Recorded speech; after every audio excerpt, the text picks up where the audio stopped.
Hey everyone, welcome to the RotoGrinders Morning Grind Podcast. I'm your host, Stevietpfl.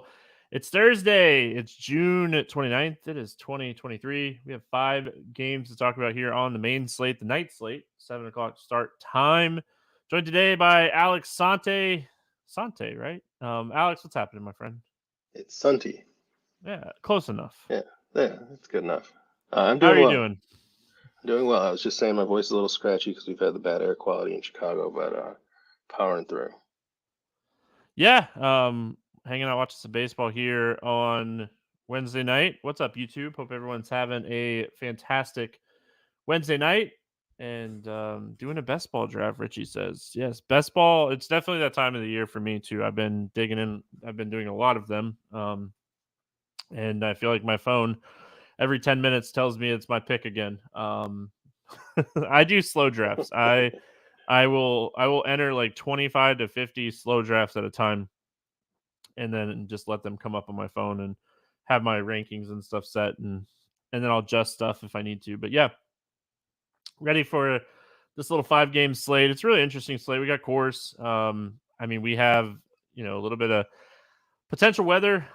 Pitching is iffy at best, I think is the best way to put it. It'd be really interesting to see when we get done who we like and who we don't like as far as pitching on this slate. So some potential weather in course. So we'll have to kind of see, but we got a little bit of wind blowing out in Wrigley, and we'll see how it all kind of plays out here on this 5-game slate.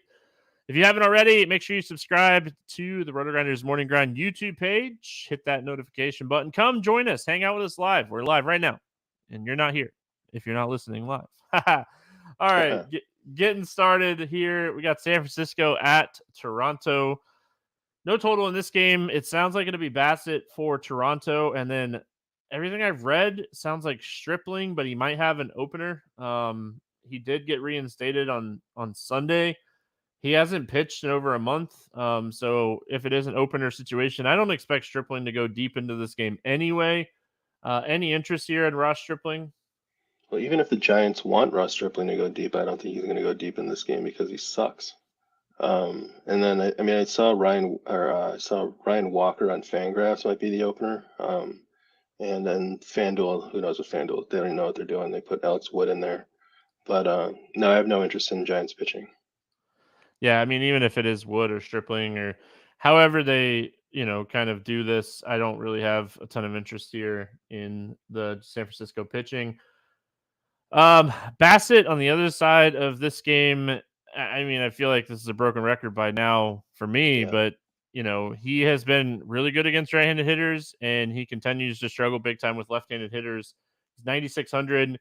The Giants can platoon 6, 7 lefties at Bassett here, so Yeah.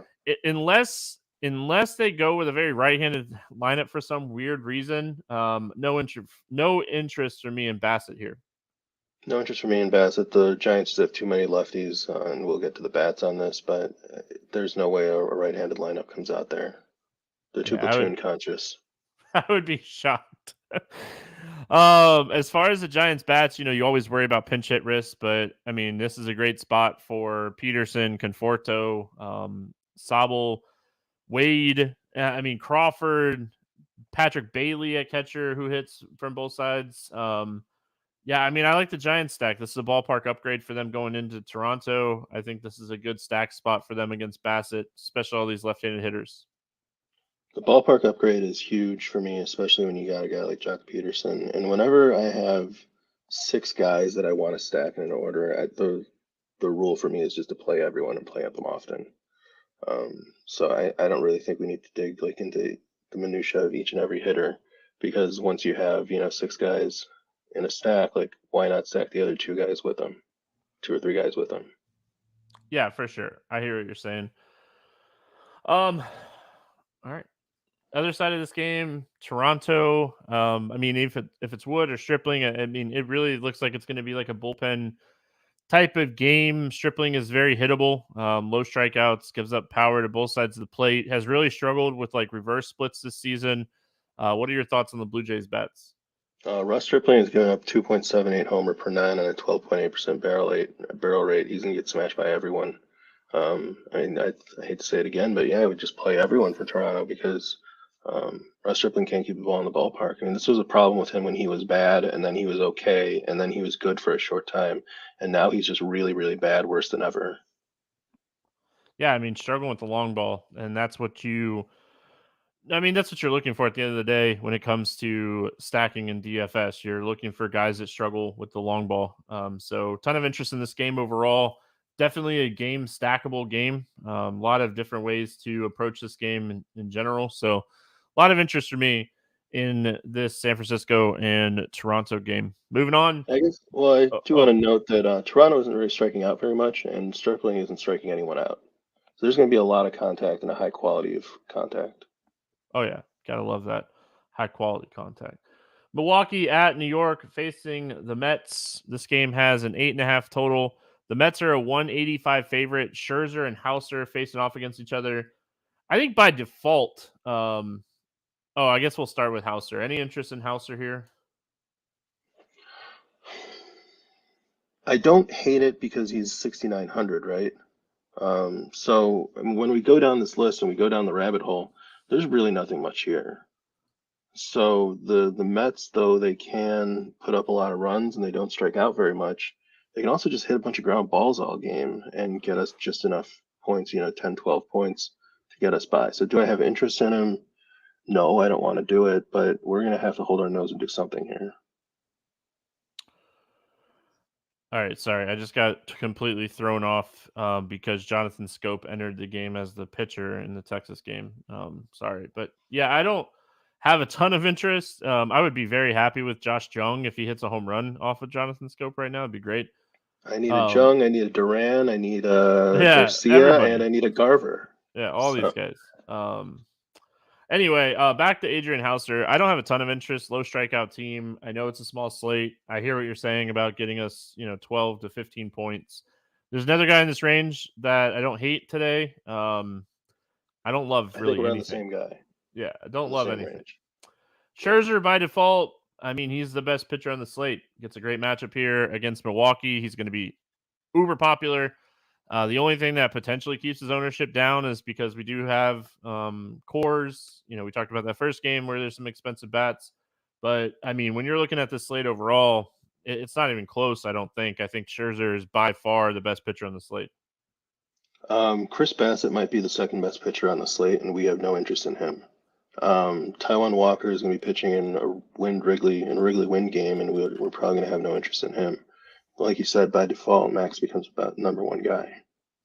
Just one of those slates where I'm perfectly okay with playing Max on all but like a couple teams and like those teams just stacking Milwaukee. And if Hmm. he gets rocked, I have a little bit of hedge, but there's a good chance that he's on every build I make outside of a couple hedge stacks against him, just because I know I'm going to play a ton of him because it's not even close. Like it's not even remotely No, close no. today. So yeah, Well, and we love could this spot. one off. I mean, we're getting into Milwaukee bats soon anyway, but I mean, we could one off against Scherzer. We could one off against Scherzer when he was great with guys like Giancarlo Stanton or Bryce Harper, right?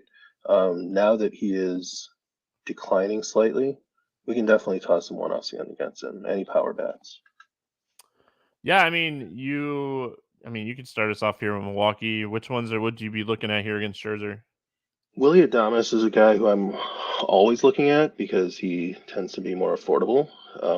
Rowdy Tellez is good to go, right? Yeah, Rowdy Tellez from the left side probably has the most power in there. William Contreras can be interesting. The problem is he struggles to get the ball off the ground very often, but when he does get under the ball, it can fly. Yeah, I mean, Adamas is always someone I like. And Scherzer has reverse power splits, a lot more power to the right side. I think he has like a 240 ISO and like 100 ISO to lefties. So, a little bit of reverse splits here, power. So Adamas would be my favorite. I don't know, maybe Contreras, but I don't love it. I mean, Adamas as a one off would be what I'm looking at, if anything here. As far as the Mets go, I have a lot of interest in the Mets today. Potentially a little bit flying under the radar. They're not as expensive as some of these other stacks that we're going to look at on this slate. So, I mean, I think a Mets stack is very, very much in play today.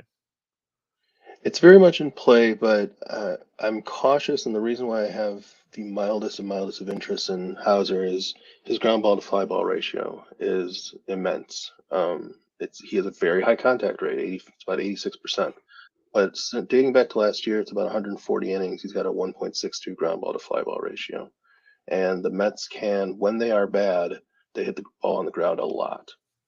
So it's one of those things where, of course, they can score a ton of runs. I think it's a great stack. Don't get me wrong, but there is risk in there if the ownership is high that I want to go low. Oh yeah, I understand that for sure. I don't think there'll be.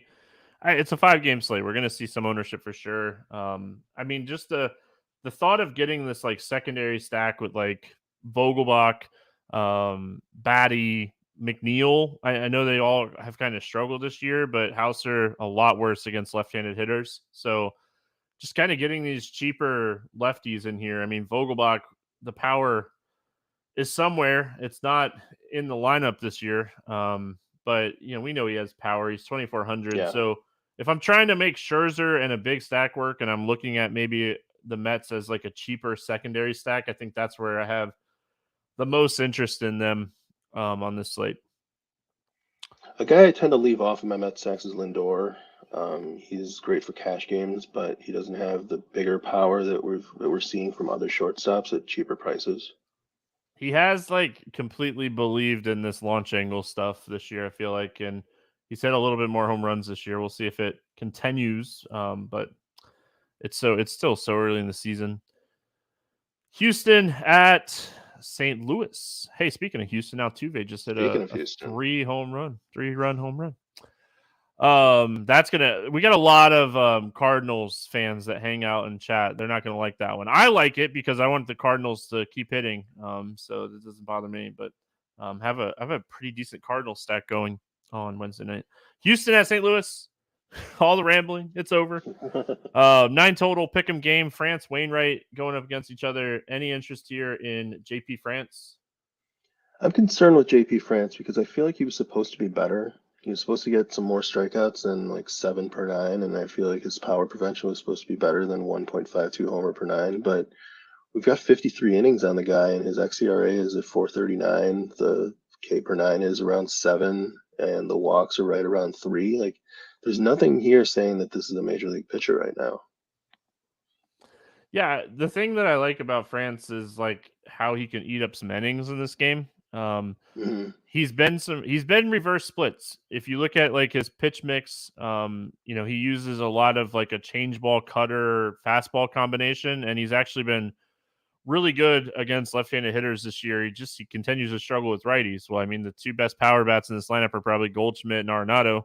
But if he can neutralize, 4 or 5 of these lefties that they're going to roll out there, and he can get a 6 with like 4 or 5 strikeouts and give up 2 or 3 runs, like give me 15 today. I will be so happy with my SP2 getting 15 today. I don't even care what the price is. Just give me 15 today.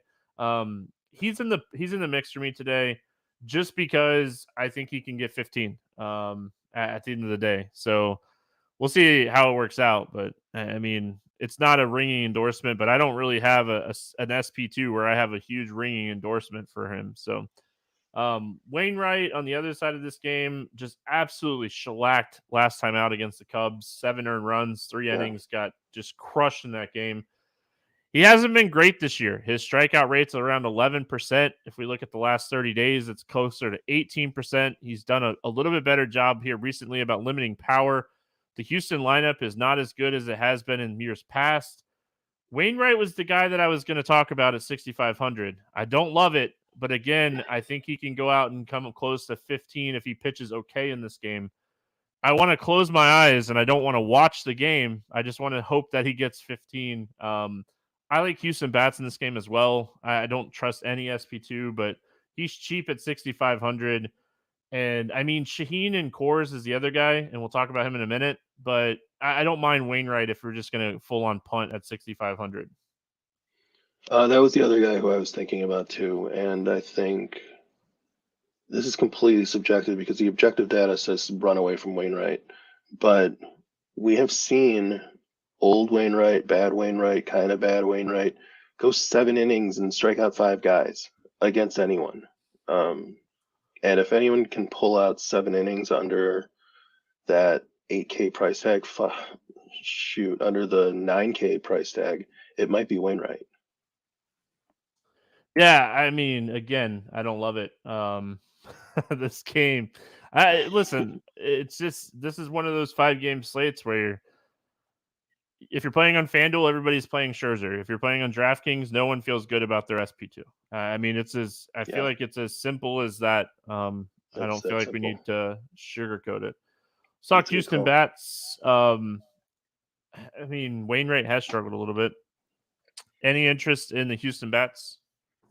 When you're telling me that someone's going to go against Houston with an 88 or 87% contact rate, I want a lot of Astros because they find a way to take a high frequency of contact and turn it into high quality.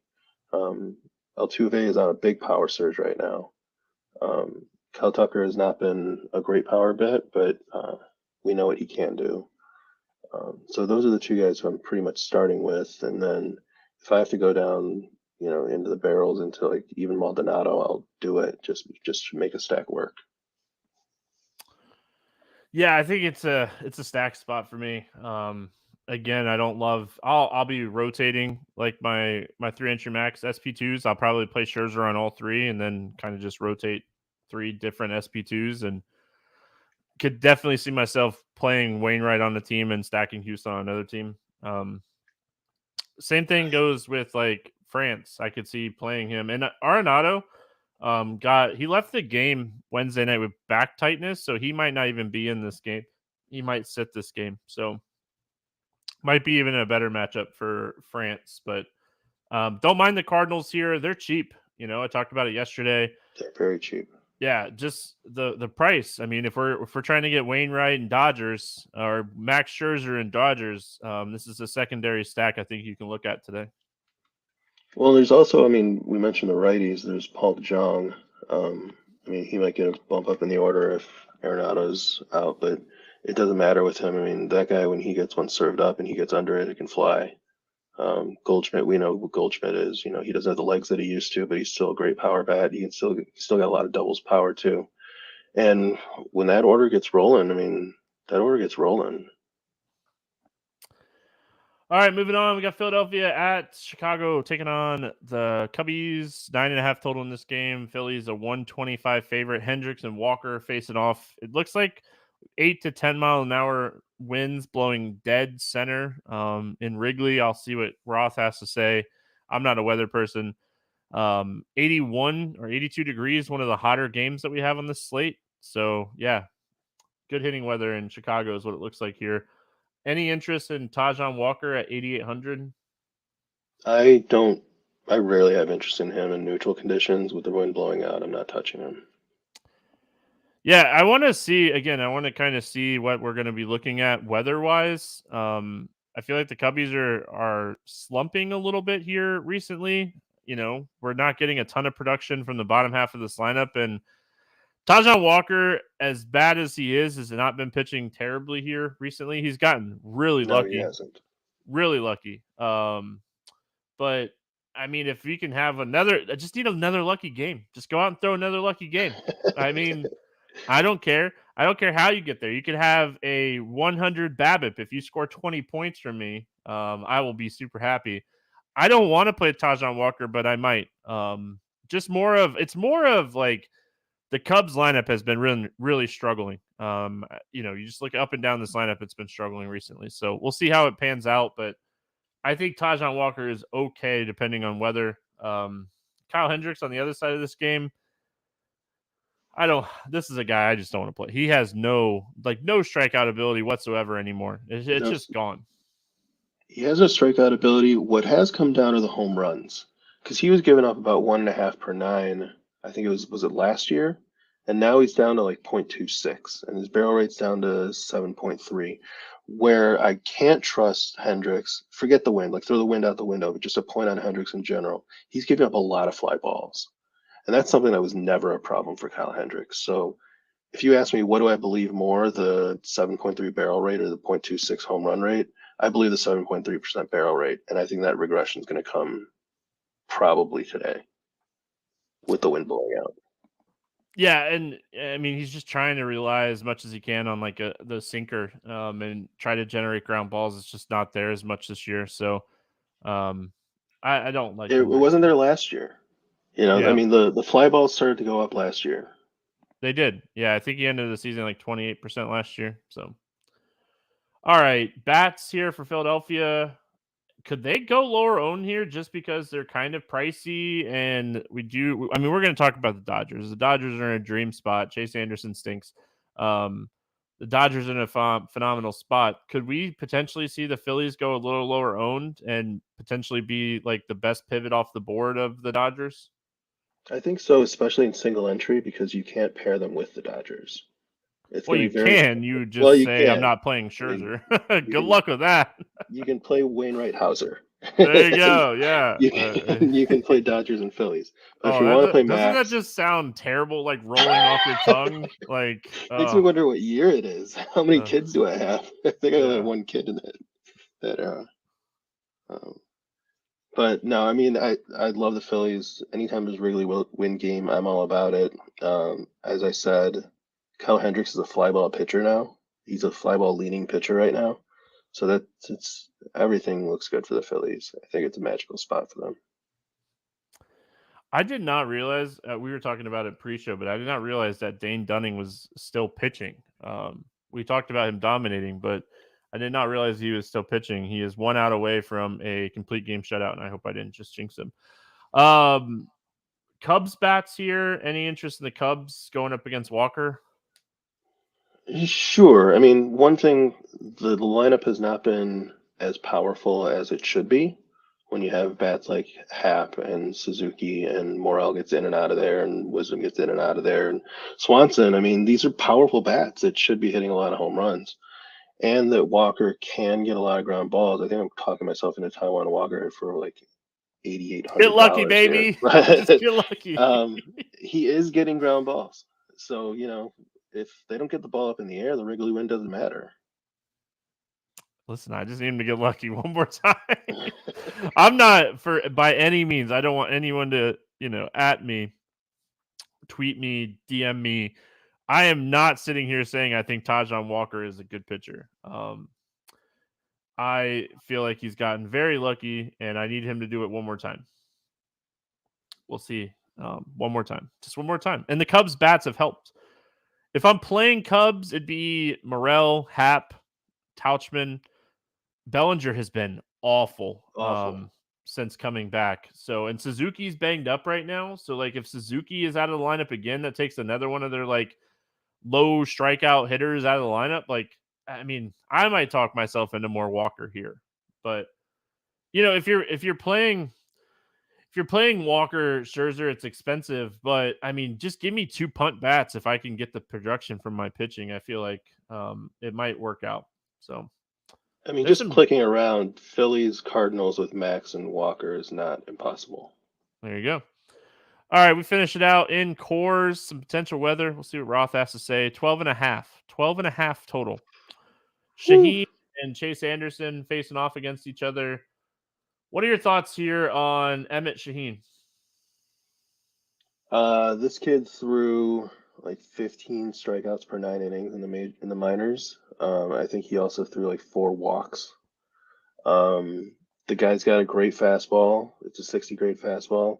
And then this guy's got like a 60 grade changeup. So his pitch mix could work in Coors Field. I mean, no one really works well in Coors Field, but it could translate. I mean, 60 grade changeup, you know more about this than I do. Like I'm 40 years old and I have been peeing standing up for a really long time. If my wife were to grade how I am at peeing standing up, she'd probably give me like a 50 or a 60. A 60 grade changeup is huge. Yeah, I mean, grading systems are so tough, and I mean, you're really relying on like scouts. But I mean, to just give you all an idea, he's only used his changeup 10% of the time so far. He's really in his first 2 starts against San Francisco and Houston. He's really just kind of pounded the zone with his fastball. He's thrown it 65% of the time through his first 2 starts so far this season. So As much as I want to say, hey, that changeup grade is fantastic, he hasn't really used it. He's yet to miss a bat with a swinging strike with it, so he has a 0% whiff rate with it. I did just jinx Dane Dunning. Are you kidding me? Much. But Yeah, Kerry so much. Hey, listen, I have him I'm on the okay battery with who too. hit the home run, though. I have a one-off Kerry Carpenter team out there today, so that doesn't hurt my Okay. feelings. But back to Shaheen. So like his big strikeout pitch so far has been his slider.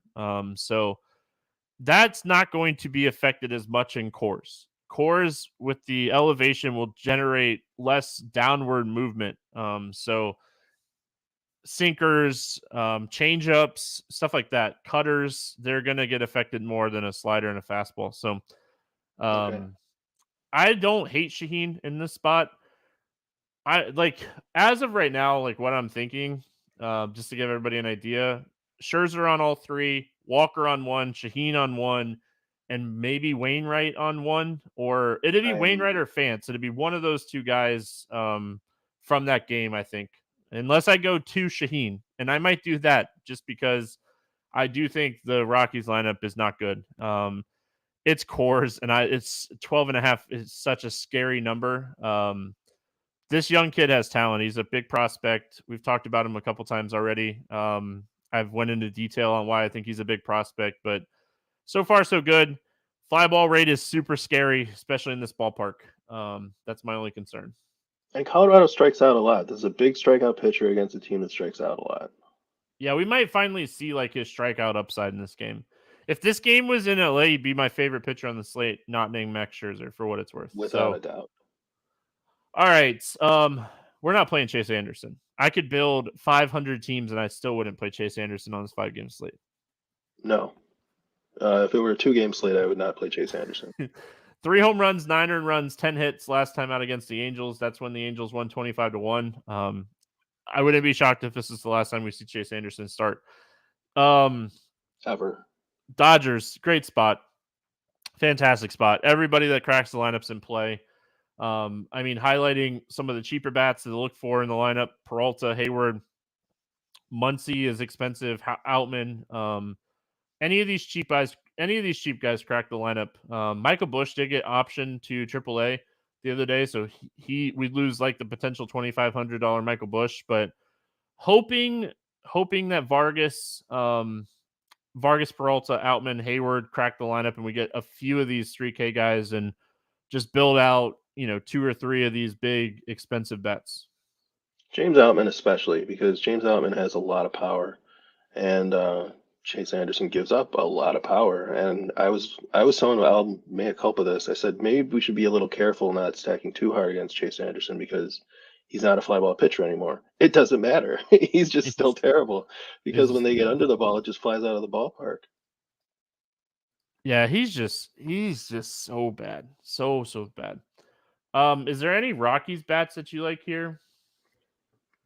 Ryan McMahon is, if I'm not playing Sheehan, like if I'm kind of thinking the same way as you are with playing one Sheehan, one Wainwright, and maybe one Walker. And I'm a 3-entry player myself. So I could see myself if I land on a one-off where I need a third baseman or a second baseman on FanDuel playing Ryan McMahon. Nolan Jones has huge power. I mean, hey, if this guy messes up a pitch, a changeup doesn't go anywhere, and it's a flat 84 mile an hour dud. Nolan Jones can knock it out of any park. Yeah, I mean, especially because like Nolan Jones, Ryan McMahon, these guys at the ground ball rates that you don't love. Diaz at catcher, this guy has been giving up a ton of fly balls in his 2 starts. So I mean, obviously you're adding in the fact that it's cores. You're adding in a little bit of power here. But yeah, I mean, 19 fly balls compared to 8 ground balls in his first 2 starts. So now he's outside of Dodger Stadium. He's in cores. This could be the stack to win you the slate. This is a pitcher that could get some ownership. He should. He has the talent. There's not a lot of talent on the slate in general. So this is a stack that could win you win you tournaments today.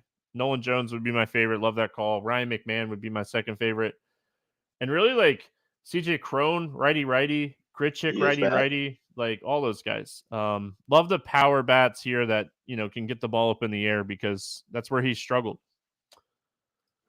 All right, morning grind game, and then we are going to get out of here. I got to go do some NASCAR work. Under 8K to get 6 or more strikeouts. Who do you got today? I'm just gonna go with Wainwright.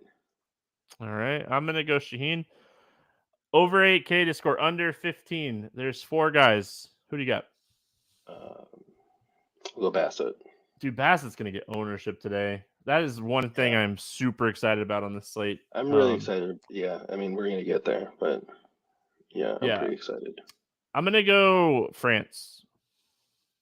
It's a good call. Over 4,000 to hit a home run, not in Coors. Who do you got going yard today? Bryce Harper. Oh, I like that. I do like that one. I'm going to go Pete Alonso against Hauser. Under 4K to get 2 hits. Who's a cheap bet that you like today, not in Coors? I forgot this is not in Coors. Yeah. I kind of like the Edmund Sosa. Who's the Sosa guy on the Phillies? Yeah. He cracks the lineup. I like him. I'm going to go way off the board today and go Brett Batty from the Mets at 2,900. That's a good Stack call. to score 6 or more. Who do you got?